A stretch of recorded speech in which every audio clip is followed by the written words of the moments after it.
Sir sir ఒకసారి చూడండి sir.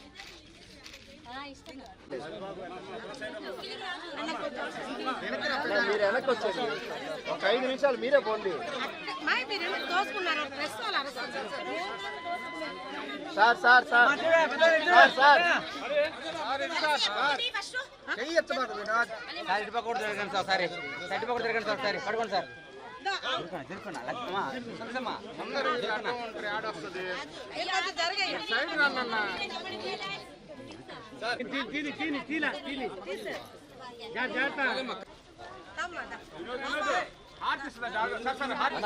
డబ్బులు ఇచ్చండి మళ్ళీ ఇచ్చుకొని.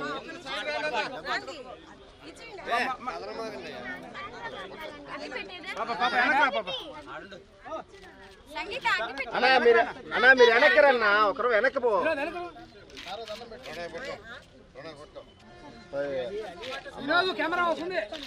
ఏం చేయాలి ఆమెతో కూడా పోండి. అందరికీ నమస్కారాలండి. ప్రతి నెల ఈ రాష్ట్రంలో ఆంధ్రప్రదేశ్లో ప్రతి నెలాఖరు ఆ నెల ఎకరా కానీ 1వ తేదీ కానీ ఒక పండగ వాతావరణంలో ఈరోజు జరుగుతుంది. ఎందుకంటే ముఖ్యమంత్రి గారు ఎలక్షన్స్కి ముందు ప్రామిస్ చేశారు. ఎన్డీఏ మేనిఫెస్టోలో ఒక ఇష్యూ, ప్రతి ఒక్కరికి 4,000 పెన్షన్ ఇస్తామని. ఎలక్షన్స్ ముందు మండు టెండలు, ఆ మండు టెండల్లో ఎలక్షన్ కమిషన్ రిస్ట్రిక్షన్ పెడితే పెన్షన్ ఇంటికాడు ఇవ్వకుండా అందరూ సచివాలయాలకు రండి అక్కడికి రమ్మని ఎండలో నిలబెట్టి కొంతమంది శ్రోత పడిపోయారు వృద్ధులు. అలా అరాచక పాలన చేసిన ప్రభుత్వం గత ప్రభుత్వం. ఆ రోజే ముఖ్యమంత్రి గారు చెప్పారు, సచివాలయాలు ఉన్నారు, సచివాలయం సేవను ఇప్పించండి, ఇబ్బంది లేదు.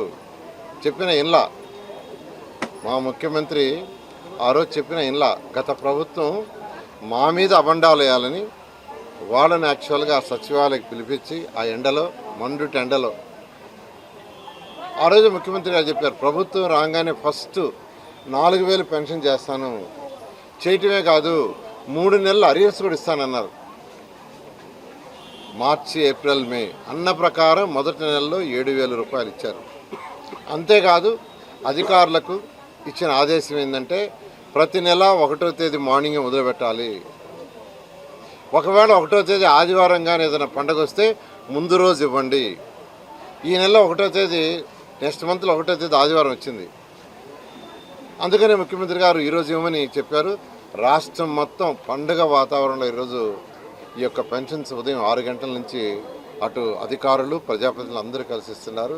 నిజంగా రాష్ట్రం ఖజానా ఉండి ఇవ్వటంలా ఖజానా ఖాళీ చేశాడు గత ముఖ్యమంత్రి. 10 లక్షల కోట్లు అప్పు చేసిపోయాడు. ఆ అప్పును కట్టాల్సింది ఏంటంటే వచ్చిన ప్రభుత్వం ఎన్డీఏ ప్రభుత్వం. ఎన్డీఏ ప్రభుత్వం అంటే ఎవరు? మళ్ళా ప్రజలే. ప్రజలు కట్టే ట్యాక్సులతోనే దాన్ని తీర్చాలా, మళ్ళీ పెన్షన్స్ ఇవ్వాలా, అనేక సంక్షేమ కార్యక్రమాలు చేయాలి, మళ్ళీ డెవలప్మెంట్ చేయాలి. డెవలప్మెంట్ చేయకుంటే యువత భవిష్యత్తు లేదు. యువత భవిష్యత్తు అంధకారం. గత ప్రభుత్వం చేసిన అనేక అవకతవకల వల్ల ఈ రాష్ట్రంలో ఇండస్ట్రీస్ వెళ్ళిపోయినాయి. ఎక్కడ బట్టి అన్ఎంప్లాయ్మెంట్. అందుకని ఎలక్షన్స్ ముందు 20 లక్షల ఉద్యోగాలు ఇస్తామని ఆ రోజు ఎన్డీఏ ప్రభుత్వం మేనిఫెస్టోలో పెట్టారు. దానికే ఈరోజు ముఖ్యమంత్రి గారు, అదేవిధంగా యువ నాయకుడు లోకేష్ గారు కూడా అనేక దేశ విదేశాల ప్రజలతో మాట్లాడటం, వాళ్ళని రమ్మంటున్నారు ఇక్కడికి, మీరు రండి, మీకేం కావాలో ఫెసిలిటీస్ ఇస్తాం, ల్యాండ్ ఇస్తాం, వాటర్ ఇస్తాం, ఎలక్ట్రిసిటీ ఇస్తాం. ఈరోజు ఆ విధంగా చేస్తూ అనేక ఇండస్ట్రీస్ని యాక్చువల్గా ఈరోజు ఈ రాష్ట్రానికి తీసుకురావడం జరిగింది. అయితే అవన్నీ ఎస్టాబ్లిష్ కావడానికి ఒక 2 years to 3 years పడుతుంది. ఒక 10,000 కోట్లతో ఎవరైనా ఇండస్ట్రీ పెట్టాలంటే ఓవర్ నైట్ పెట్టలేరు. మొదలుపెట్టిన తర్వాత 2 ఏళ్ల నుంచి 3 ఏళ్ళు పడుతుంది. ఖచ్చితంగా మేనిఫెస్టోలో ఏదైతే చెప్పారో 100కి 100 ఇంప్లిమెంట్ చేయడం జరుగుతుంది. మహిళలకి 3 గ్యాస్ సిలిండర్లు ఉచితంగా ఇస్తామన్నాం. అన్న ప్రకారమే దాన్ని మొదలుపెట్టాము. ఉచిత బస్సు ప్రయాణం మహిళలకు అన్నాం. ఆగస్టు నెల నుంచి బస్సు ప్రయాణం ఉచితం చేసేట్టుగా ముఖ్యమంత్రి గారు ప్లాన్ చేశారు. అంతేకాకుండా తల్లికి వందనం ఎంతమంది పిల్లలుంటే అంతమందికి 15,000 ఇస్తా ఉన్నాం. ఈ అకాడమిక్ ఇయర్ జూన్ 11కి అయిపోద్ది. కొత్త అకాడమిక్ ఇయర్ జూన్ 12కి స్టార్ట్ అవుద్ది. సో ముఖ్యమంత్రి గారు జూన్ 12వ తేదీ లోపల అందరికి ఇవ్వాలని ఆదేశించారు. ఖచ్చితంగా తల్లికి వందనం ఏదైతే మేనిఫెస్టోలో పెట్టామో ఈ జూన్ 12 లోపల ఇవ్వబోతున్నారు. అంతేకాకుండా రైతు సోదరులు ఎవరైతే ఉండారో వాళ్ళకి 20,000 ఇస్తామని చెప్పాం, మేనిఫెస్టోలో పెట్టారు. 6,000 కేంద్ర ప్రభుత్వం, 14,000 రాష్ట్ర ప్రభుత్వం, 3 ఇన్స్టాల్మెంట్లు అది కూడా ఇవ్వడానికి యాక్చువల్ ప్లాన్ చేశారు. ఇవన్నీ డబ్బులుండి కాదు, డబ్బులు లేదు. గత ప్రభుత్వానికి ఆర్థిక వ్యవస్థను ఎలా నడపాలో తెలియదు, ఒక ప్రణాళిక లేదు. కానీ ముఖ్యమంత్రి గారికి వారికి ఉన్న అపార అనుభవంతో ఈరోజు యాక్చువల్గా చేశారు. అదేవిధంగా 32,000 కోట్లు పెన్షన్స్కి అవుతుంది. 68 లక్షల మందికి పెన్షన్స్ ఇస్తున్నాం. 68 లక్షల మందికి ఈరోజు పెన్షన్స్ ఇస్తున్నాం. దానికి సంవత్సరానికి అయ్యే ఖర్చు 32,000 కోట్ల రూపాయలు, అంతా ఇంత కాదు. నెల్లూరు సిటీ తీసుకుంటే నెల్లూరు సిటీలో 20,828 మందికి పెన్షన్స్ ఇస్తున్నాం. 20,828 అంటే 94,000 ఇళ్ళు ఉన్నాయి. అంటే దాదాపు దాంట్లో 20,828 ఇళ్ళు ఈరోజు పెన్షన్స్ ఇస్తున్నాం. దానికి అయ్యేది 9,06,84,000. నెల్లూరు కార్పొరేషన్ మొత్తంలో 54 డివిజన్లు ఉన్నాయి. 54 డివిజన్లు కలిసి 45,755 మందికి పెన్షన్స్ ఇస్తున్నాం. దాని అమౌంట్ ఎంతంటే 19,98,79,500 రూపాయలు. ఇవన్నీ డబ్బులుండి కాదండి, డబ్బులు లేవు. కానీ ముఖ్యమంత్రి గారికి ఉన్న అపార అనుభవంతో ఈరోజు చేస్తున్నాం. అదేవిధంగా నెల్లూరులో అనేక డెవలప్మెంట్ కార్యక్రమాలు స్టార్ట్ అయినాయి. రాష్ట్రంలో 123 మున్సిపాలిటీస్లో కూడా యాక్చువల్గా స్టార్ట్ చేసాం. నెల్లూరు ఎమ్మెల్యేగా నెల్లూరులో అనేక పార్కులు ఈ 1 ఇయర్లో డెవలప్ చేసాం. స్కూల్స్ విఆర్ఐ స్కూల్ రూపుదిద్దుకుంటుంది. ఇప్పుడే డిఎస్ఆర్ సుధాకర్ రెడ్డి గారితో ఇప్పుడు కూడా మాట్లాడాను. వాళ్ళు కూడా ఒక స్కూల్ తీసుకున్నారు. వాళ్ళు తీసుకున్న స్కూలు మూలాపేట స్కూల్ని కూడా ఏదైతే విఆర్ఐ స్కూల్ నేను చేశానో అదేవిధంగా చేస్తున్నారు. అదేవిధంగా మోడల్ స్కూల్ కూడా యాక్చువల్గా ఒకరు తీసుకున్నారు. వాళ్ళు కూడా దాన్ని రెనోవేట్ చేస్తామన్నారు. అదేవిధంగా వేమిరెడ్డి ప్రభాకర్ రెడ్డి గారిని కూడా యాక్చువల్గా ఒక స్కూల్ తీసుకోమన్నాను, ఆర్ఎస్ఆర్ స్కూలు. రేపు ఉదయం వారు వస్తున్నారు, వారితో మాట్లాడి వారికి అడాప్ట్ చేస్తాను. ఈ విధంగా నెల్లూరు సిటీలో ఉన్న 54 స్కూల్స్ని కార్పొరేట్ స్కూల్స్ కంటే బ్రహ్మాండంగా తీర్చిదిద్దాలని నిర్ణయించుకున్నా. ఎందుకంటే నేను ఆ ఫీల్డ్ నుంచి వచ్చానని. ఖచ్చితంగా ఈ 1 ఇయర్లో చేస్తానని నెల్లూరు ప్రజలందరికీ నేను తెలియజేస్తున్నాను. ఈ విధంగా ఇప్పుడు యాక్చువల్గా ఈ కట్ట మీద దాదాపు 50-60 మంది ప్రతిరోజు పాసిపోయినకి పోతారంట, అంటు దోమటానికి, చిమ్మటానికి, వంట వండటానికి.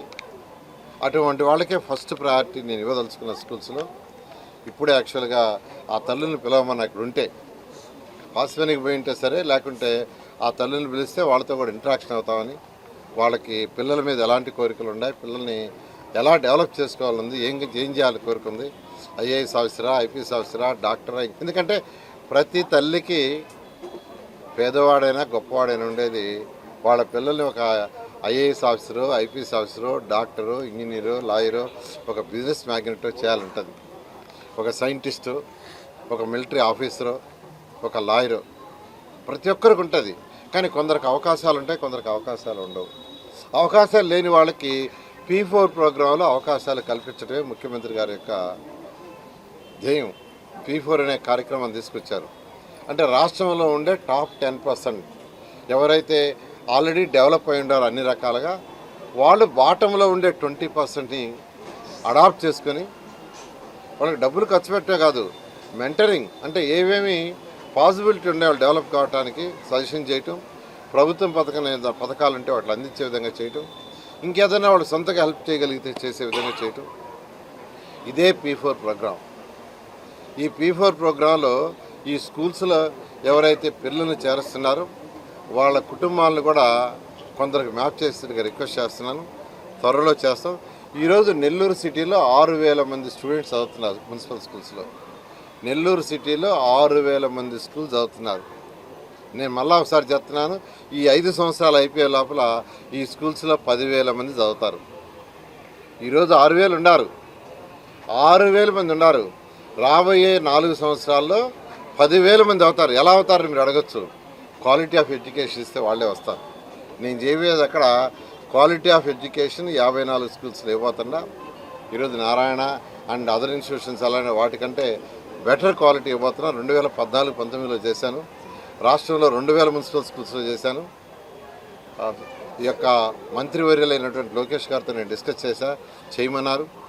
చేస్తే దాని మీద యాక్చువల్గా వారు కూడా సలహాలు ఇస్తున్నారు. వాడి సలహాలు కూడా తీసుకొని ఈ నెల్లూరులో ఉన్న 54 స్కూల్స్ని మంచి స్కూల్స్గా, వన్ ఆఫ్ ది బెస్ట్ స్కూల్స్గా చేస్తానని మీ అందరికీ తెలియజేస్తాను. Thank you.